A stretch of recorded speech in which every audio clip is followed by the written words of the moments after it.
just pretend that that was like a totally legit, you know, really excited feeling that you guys had to see me in my stupid meetup shirt here. All right, so my name is Scott Heiferman, and I make the best thing in the world. Yeah. What's the best thing in the world? Actually, forget I introduced myself that way. That was stupid. Let's start over. What's the best thing in the world? Connecting other people. Go loud. Go loud. Pizza. Pizza. Yeah. So, my fellow community builders,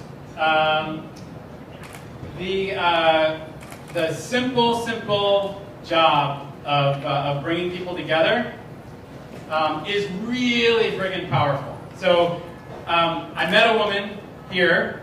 I don't know where she is. Who she knows I work at Meetup, and she said, "Oh, I love Meetup. Look at all these bug bites. I got these bug bites thanks to you at a Meetup." And you know, really, when we started Meetup, that was the dream, to have people come up to you and say, "I am fucking itchy, and I'm really in pain. So thank you." But you know, the reality is that the best things in life happen when people meet up.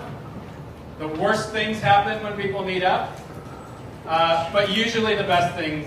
But I mean, even the basic idea that, you know, the bricklayers who laid this brick, you know, whatever it was, 70, 80, 90, however many years ago, the idea that the guy who laid this particular brick, he came to that job probably through some weird confluence of the connections that he made. Maybe there was even a bricklayers union. There was probably some kind of bricklayers union, which made sure that he was paid more than if there wasn't a bricklayers union. Or just the mere idea that there was some sort of apprenticeship system, and that he became a bricklayer was out of this wild cacophony, this wild spontaneity of what happens when people connect. And the fact is that the person sitting next to you right now is smarter than you at something. And whatever work you're doing, you have to ask the question of, you know, what world are you building? What world do you want? How do you want the world to work? And do we want to work in a world where those connections are unleashed, where those possibilities are unleashed for the bug bites to happen and all the other good things to happen? So I'm sort of stating, I'm not stating some obvious, especially you know, an obvious for you guys, but I should say it anyway. The idea of you know, the magic and the mystery of what happens when people meet up, and this is the, you know, the stories that we're bathing in with our work at Meetup, is all the babies that are born, and all the businesses that are born, and all the bands that are born, and all the belongingness that's born, and all the other things that are born that don't start with B, that just come out of this. And you know, so thank you to David and to Leah and to Max for organizing us here. Now, if you're just staring up at the stage, you might walk away from this conference, you know, with some good knowledge, and you may have farted out some good tweets or something. But if there's a residue of relationships, if there was just one person that you connected with, that may not become your best friend, that may not be someone who hires you, that may not become someone that you co-found a business with or something, but just on some level has some impact on you, that's a big deal. And so actually, you know what, you guys, like, we've been sitting so patiently, and the breaks have been plentiful, but you know what, I am in the business of getting people to talk to each other. Community is people talking. And so community builders get people to talk to each other. So I'm gonna, like, I have my, like, precious few minutes I get to, like, be on the stage and say whatever shit I get to say, but I'm actually gonna give it up for a few minutes because I think there's probably someone around you right now that you haven't met yet, and so I'm giving you permission, I'm giving you license to say, just go, so talk for a couple minutes, introduce yourself, and figure out what that person's smarter than you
continue that in a few minutes. I promise I'll shut up and get out of your way because again, community is people talking. The emergent, whatever emerges out of people talking, and a continuity of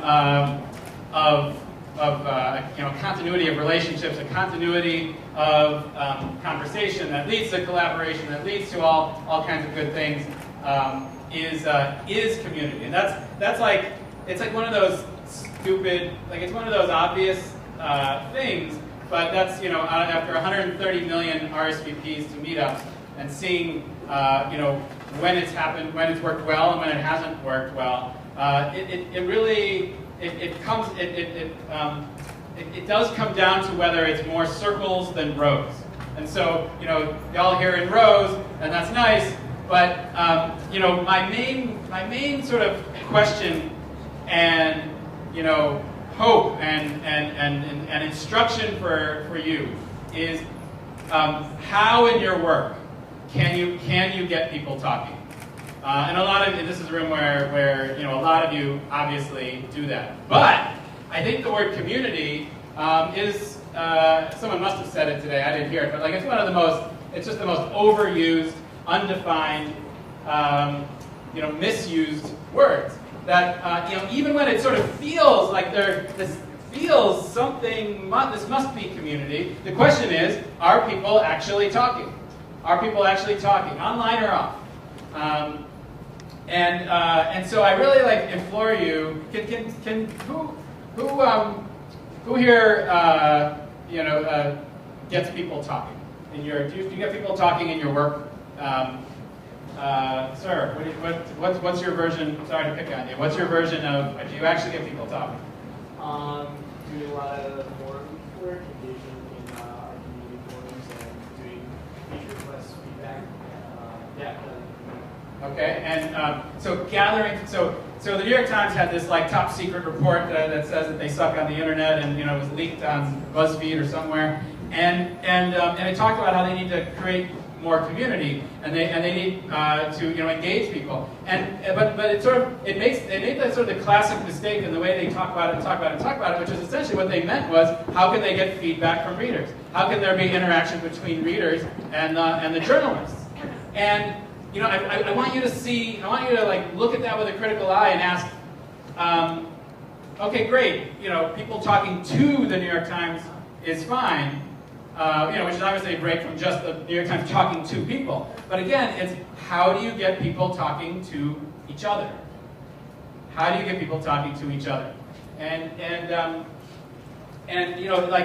Asking that question is like half the battle, it's half the answer. I mean, if you really challenge yourself in that way, in your work, if you're a Kickstarter and you say, great, there's a community here of, are the project creators talking to each other? But more importantly, how can the backers of a Kickstarter project talk to each other?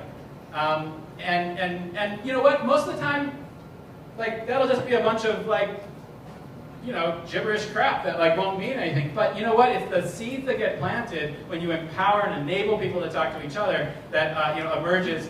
That's where the magic emerges. So actually, can I really want you to see something. So if you wouldn't mind, Leah, jumping to this screen here. So what you're looking at is a live feed of people actually RSVPing to. Let's try reloading there, because they usually happen very, very fast. Okay, so this is not looking right. All right, but anyway, so I like to play a game when I do orientation for new people working at Meetup. And by the way, Meetup is a company.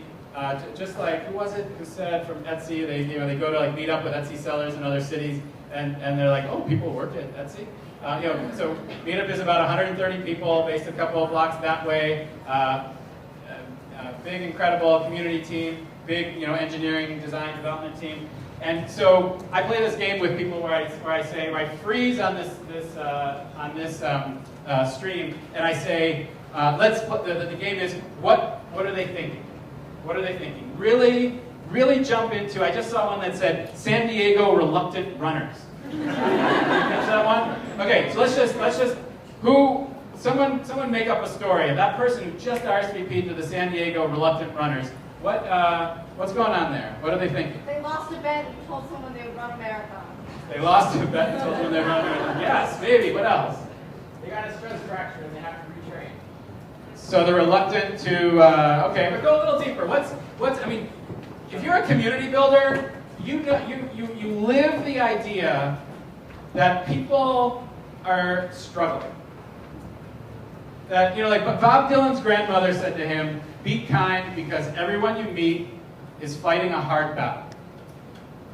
And so, yeah, we can, we can just love the page view growth of BuzzFeed, and we can, post lots of shit on Reddit and operate in this world in this sort of and not stop and ask the question, how are people hurting?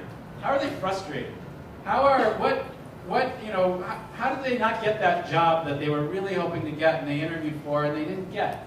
And who dumped them? And what part of their dream are they not living, and what are they frustrated with? And behind being a community builder means understanding that people are real people, and they're turning to each other, not just turning. The 20th century is people. 20th century is people turning. Actually, let me do something here. I got a few minutes, right? Sure. Okay. No, tell me when should I get up? No, you don't need time. Well, these guys don't want me to have too much time. Can I get you four to get on stage here?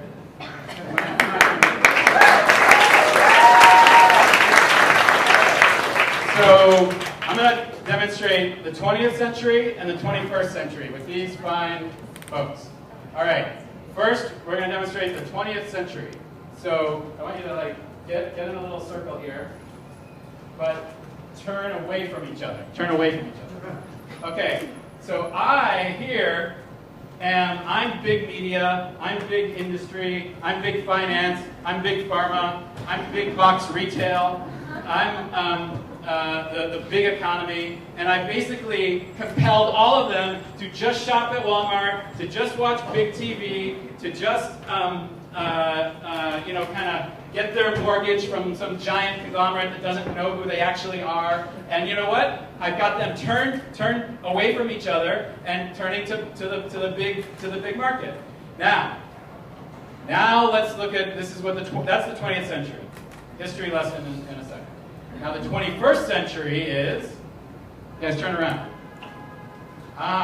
Now they're funding each other on Kickstarter. They're renting each other's rooms on Airbnb. They are entertaining each other on YouTube, Twitter, and Facebook. They're turned to each other. That's the revolution we're all a part of here. That's what we're doing. We are getting people to go from being turned away from each other to turning to each other. Thank you, guys. Thanks. Let's go back to that random person a minute ago who in San Diego clicked a button and it showed up on our screen, and now we're talking about her. The reluctant runner. What else? What might be going on there? She just moved to the city and she's looking for new friends. She just moved to a city. She might be looking for new friends. We know that something around 20% of meetups have of RSVPs have something like that going on behind the scenes. She's not motivated, so like she needs other people to kind of get her to kick out. She's not motivated, right? She needs people to help, right? And so, what is the power of those four people sitting here? How could they help each other? How could they support each other? How could they push them to go? And maybe she has plenty of friends, but none of them are in that neighborhood and willing to run at 7 a.m. And so what? Are you basically shit out of luck if your friends suck in that way? Like if there's something important in your life, if you want to I don't know. You're in New Delhi and you want to be a hacker.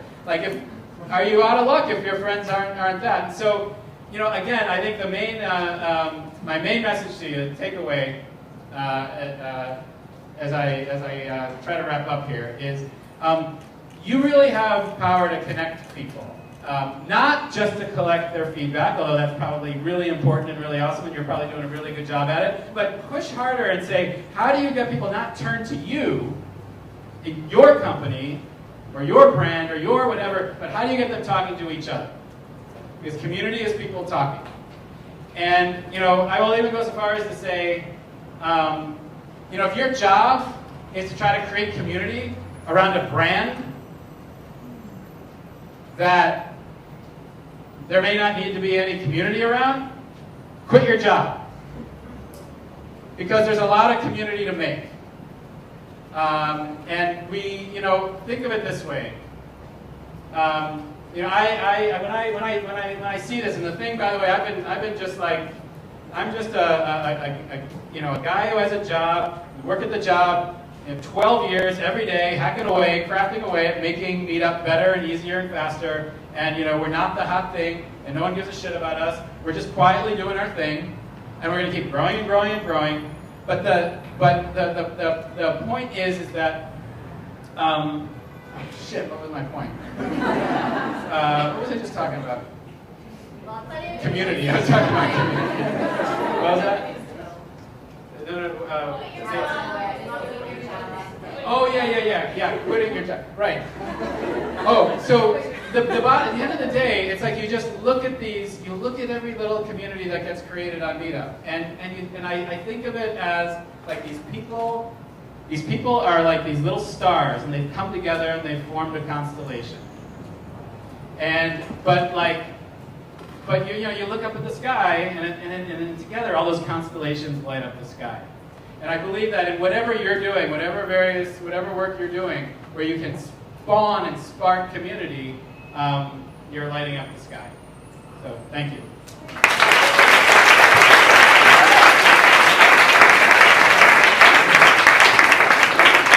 We got some time, so I'm making him take some questions. Sure. Oh, by the way, any meetup organizers here? Right? Yeah? Okay, good. Any, who's a member of a meetup? Okay, good.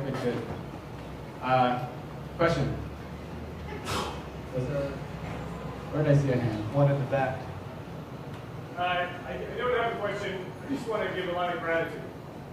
Thank you for articulating, I think, the best way possible, exactly why we are here.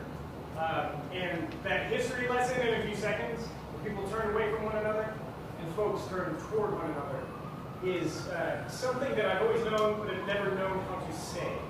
So thank you very much. Yeah.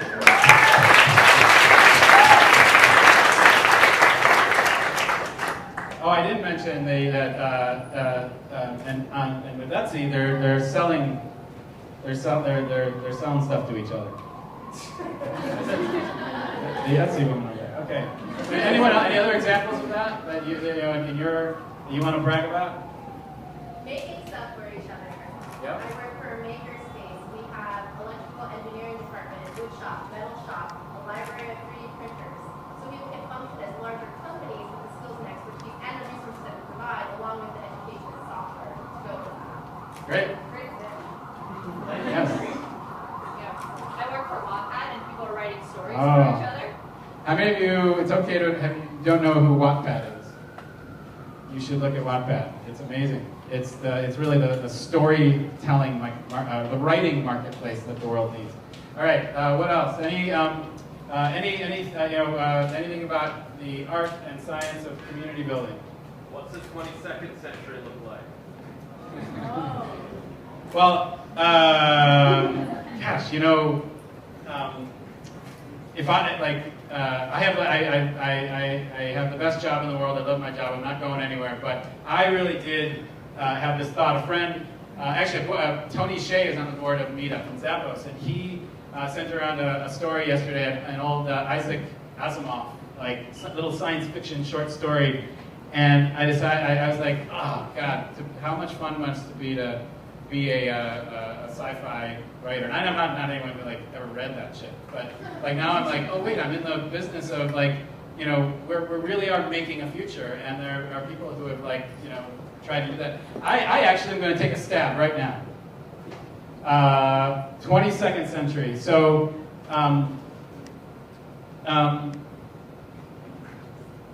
So I really feel like we are on the cusp of global collapse. Bear with me. I promise this will only be a few seconds. So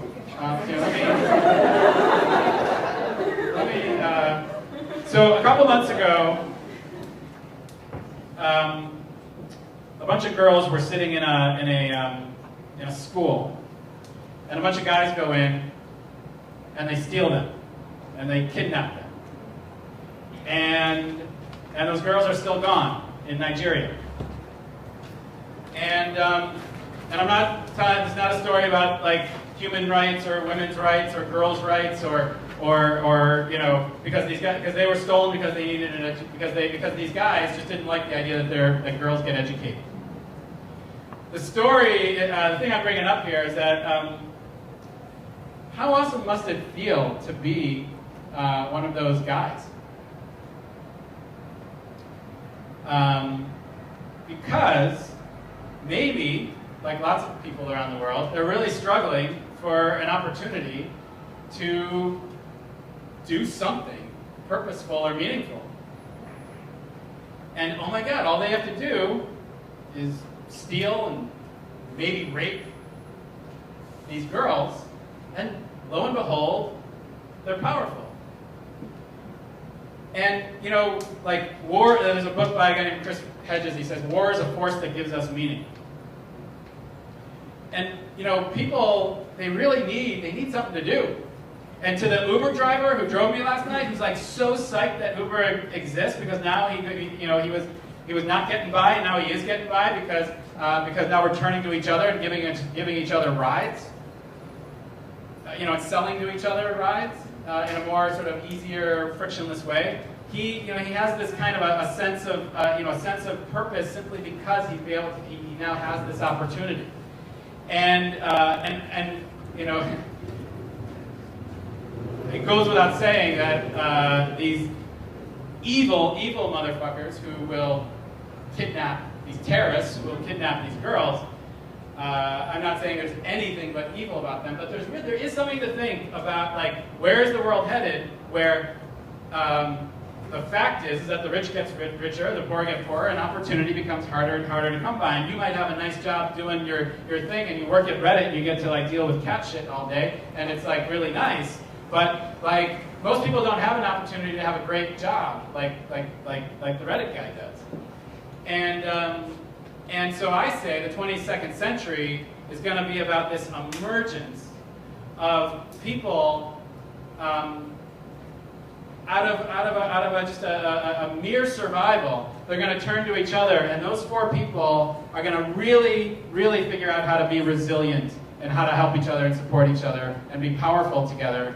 And that may mean a lot of tumult, but I'm actually, it actually brings my heart like a bit of much needed optimism to basically say, amid climate change and all this, that no, actually people are powerful together, and and that people are generally good, and that basically we're living in just think of New York City, New York City, just think, this was made by people, because people were slammed together and collided together, and they made a city, and the city works, and the city is so much fucking better than living out of the city.